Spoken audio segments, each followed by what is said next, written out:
Daddy is running out of storage space.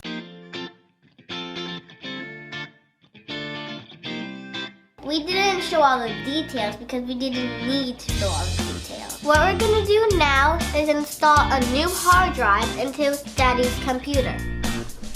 Here's the hard drive. It's an OEM Hitachi and it is 2 terabytes. You slide it in here.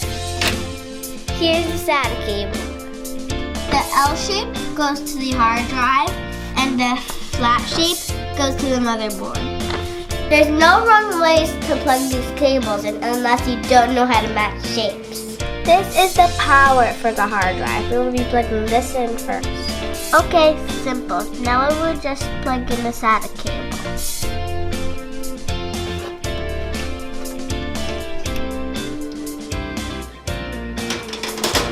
That's it. Thanks for watching and don't forget to subscribe.